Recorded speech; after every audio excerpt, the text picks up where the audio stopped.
অভিযোগ থাকতে পারে, কিন্তু রূঢ় ভাষায় আক্রমণ করে অভিযোগগুলো করা, যে অভিযোগের কোনো ভিত্তি নেই, যেটার ব্যাপারে আমরা আপনাদেরকে সবাইকে জানিয়েছি ঘটনা কি ঘটেছিল। এটা ঘটনার মধ্যে কোনো সত্যতা তো নাই, যে জিনিস দিয়ে দিয়েছিলাম সেটার জন্য আমাকে অভিযুক্ত করা হচ্ছে, অনেক টাকা মেরে দিয়েছি ইত্যাদি ইত্যাদি। এবং এই পর্যন্ত আমার বিরুদ্ধে যত অভিযোগ এসছে, অভিযোগ এসছে আমার বিরুদ্ধে এবং আমার সহকর্মীদের বিরুদ্ধে।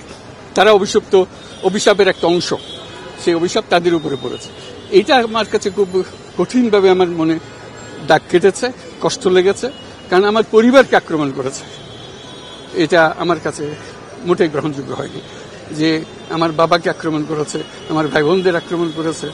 আমিও মনে হয় এরকম কোনো মহাকাব্যের অংশ হয়ে গেছি, কোনো দেবদেবী আমার উপর অসন্তুষ্ট হয়েছে, আমার উপর অভিশাপ করেছে। এই অভিশাপের কারণে আমরা এখানে আজকে দুর্নীতি দমন কমিশনে হাজির হয়েছি। তো সেখানে আজটা এই অভিশপ্ত জীবনের ভেতরেও একটা শীর্ষবিন্দু আছে। আজকে এরকম একটা শীর্ষবিন্দুতে পৌঁছলাম আমরা। এই প্রথম লোহার খাঁচায় কাঠগড়াতে দাঁড়াতে হলো। এটা একটা দেখার মতো দৃশ্য। আমি কেউ আশা করছিলাম কেউ ছবি তুলবে, ভেতরে তো ছবি তোলার ব্যবস্থা নেই। এটা আমার জীবনের একটা স্মরণীয় ঘটনা, যে লোহার খাঁচার ভেতরে দাঁড়িয়ে আছি আদালতের কাঠগড়ায়। এই অভিশপ্ত জীবনের একটা অংশ, সেটার কথা উল্লেখ করলাম। এবং এর একটা হলো যে আমরা নোবেল পুরস্কারের কথা সবাই জানি, সবাই বুঝি। দুটো নোবেল পুরস্কার দেওয়া হয়েছিল, একটা ছিল আমার নামে, একটা ছিল গ্রামীণ ব্যাংকের নামে।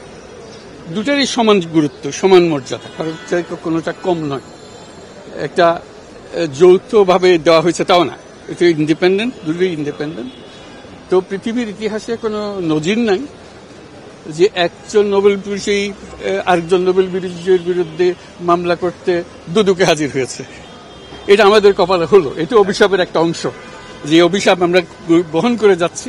সে অভিশাপে এমন জিনিস হয়েছে যে একটা নোবেল বিজয়ী, এবং নোবেল বিজয়ী হলো যে খুবই সম্পৃক্ত নোবেল বিজয়ী, যে অনেকটা পিতা পুত্রের সম্পর্কের মতো নোবেল বিজয়ী।